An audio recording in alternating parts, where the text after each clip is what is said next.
Got a $5 super thanks from Rob Zwicker. I'm not actually sure how to pronounce it, but thank you very much, Rob. He says, thanks.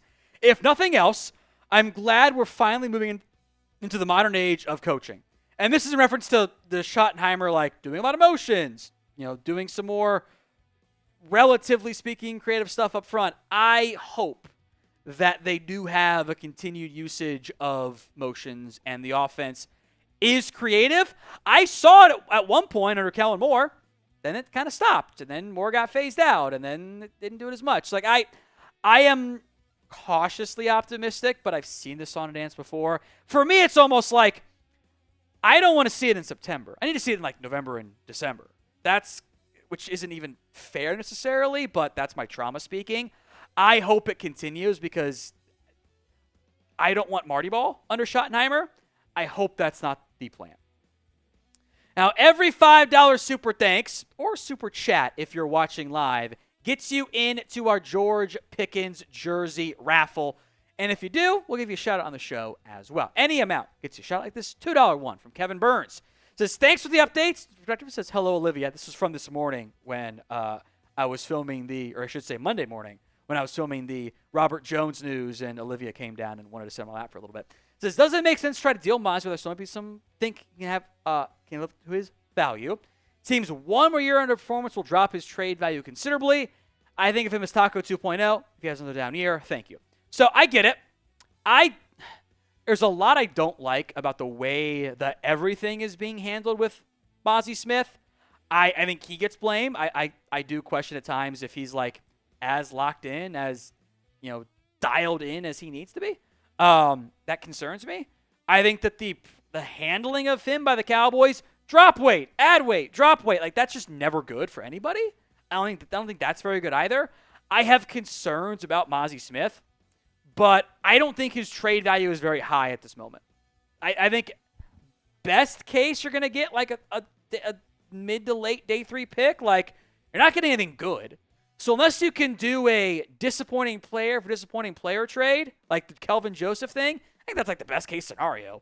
And given your lack of depth on the defensive line, you might be better off just fingers crossed it changes this year for Mazi Smith, even though I don't feel confident in it at all. Justin Clark, a $5 super thanks. I'm curious about trading Micah for Quinnen Williams. What would the cost be? Does it make sense to do so by trading away an area of strength from an area of weakness? In a bubble, like if you could flip one of your extra edges for an extra defensive tackle, that does make sense.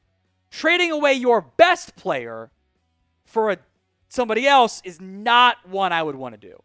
Because I think like if you're the Cowboys, okay, you're getting worse. Micah is a better player than Quinnen Williams is. And I love Quinnen Williams, but Micah's a better player. And I think Quinnen and Osa could probably play together. It's fine. They're going to ignore the one tech, I guess, whatever. Your edge room now goes from like really good to like, okay, is it actually still the best part of your defense or not? I'm not so certain.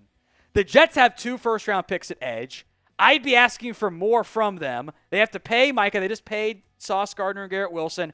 I think both sides go, we'll just keep our guys relative to the cost there. And I would simply pay Micah Parsons. I think Quinnen Williams is really good. I think he's awesome. But Micah is like a top 5 player at minimum on defense in the NFL. Minimum. Now, where do you think he ranks? I want you guys at the pinned comment of today's show to rank Micah Parsons among among defenders, all NFL defenders. I'm going to pinned comment of today's show. From Brady, I think about Tyler Booker losing the starting job. This one did come in during our live show today, earlier. He didn't really lose the job so much as like it was Robert Jones' day with the ones. I think there was some rookie wall feelings from the Cowboys coaching staff, but the very next day, they went right back to Tyler Booker with the first team.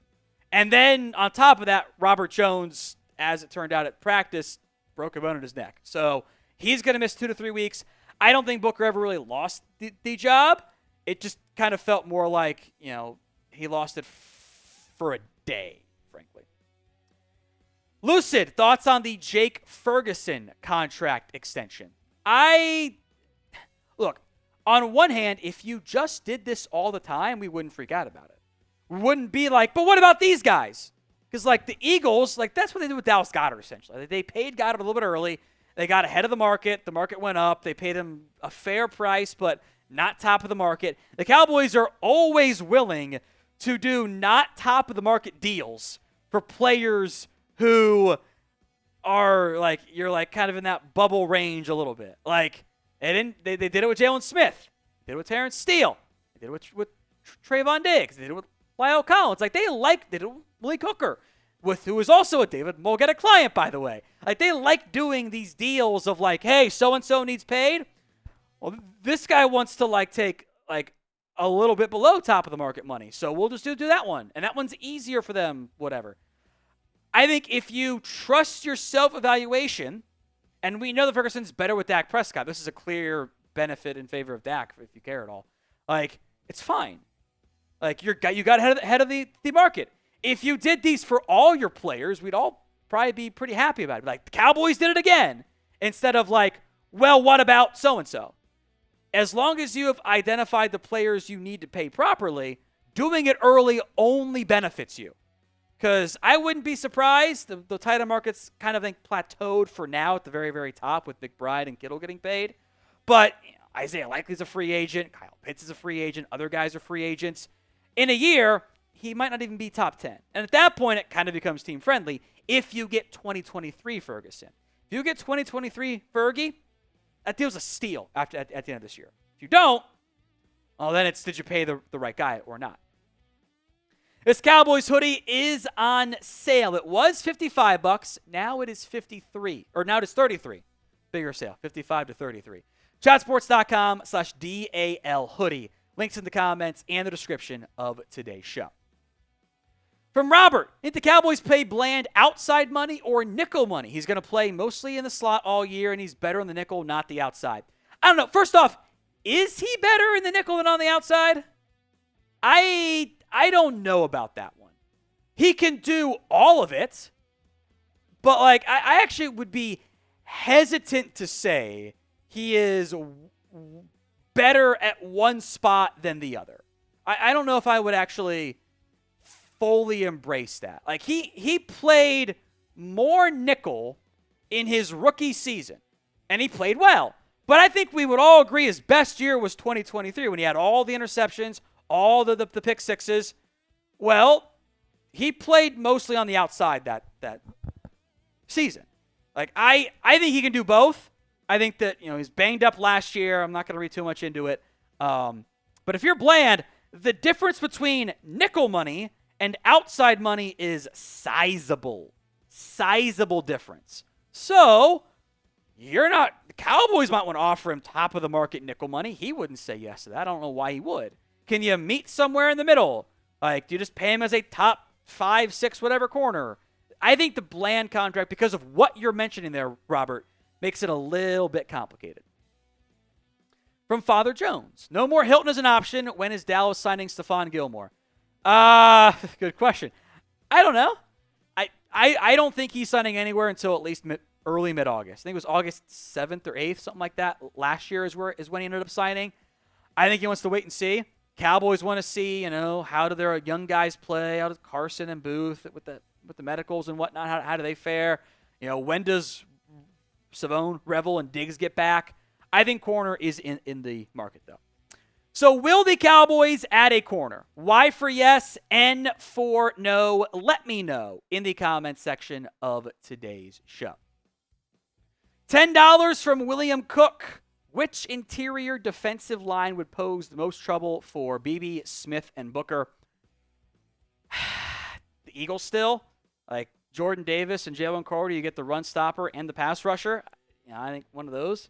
Giants have Dexter Lawrence, but I don't love their other pass rush options on the interior. Edges are great. Like O-line, the Giants defense gives some good problems there.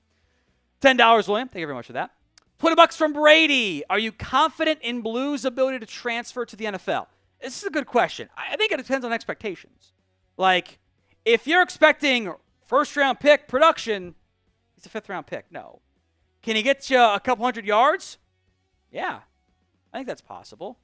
But, like, if you think he's going to be the guy he was at Texas or better than that, that's a lot to ask for a guy that was never a superstar runner.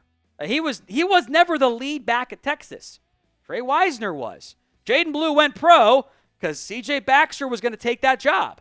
So I think if we temper our expectations properly, we'll see how things play out. But I think, like, fifth-round pick expectations, yes, I think he can get there. Chris Milton, do the Cowboys still have money after paying Ferguson? Absolutely they do. They got plenty of money. They got a lot of money for this guy and that guy and that guy again, this guy again. They've got plenty of funds available. They can pay anyone that they want to. Heck, the franchise tag for Ferguson, or the price tag for Ferguson, like, did not change today. It went up like $400,000 after they paid him. That's it. That's it. So what is your confidence level in the Cowboys when it comes to contracts? Scale it for me from 1 to 10 in the comment section of today's show. I don't know what this name is.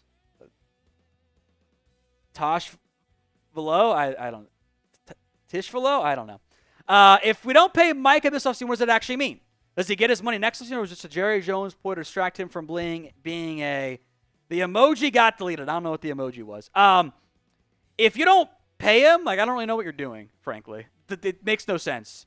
Like, video available on the channel, but, like, you don't pay him this year, then you have to franchise tag him next year, and then you're just kind of, like, doing the Dak mistake all over again, which I hope they don't do.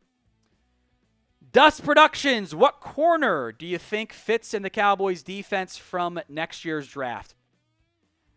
Is corner going to be their biggest need? I don't know if it will be. Is Eberflus still there? I would assume so, but, like, I don't know. I gotta let things play out a lot before I get into, like, specific corner fits there. Like, I think Avion Terrell, the Clemson guy, is one of the better ones, but we'll see. Do they go round 1 or do they go round 3? We'll have you covered come draft time on all things Cowboys draft. So hit that sub button if you haven't already. William, at this point, I think the Cowboys pick up Mazi's 5th-year option. No. Unless he is significantly better this year, they're not picking up that option. There's no reason to. You got to pick it up next April, I think, something like that. As of right now, there's, like, no reason to do so. TX7, if the Dallas Cowboys bring the playoff curse and the Madden Sims and get a first-round exit, then that happened last time. Last year's Madden Sim, I had them play the Packers, and they got their ass kicked in the first round. It happened again. So it already did happen once as far as I'm concerned.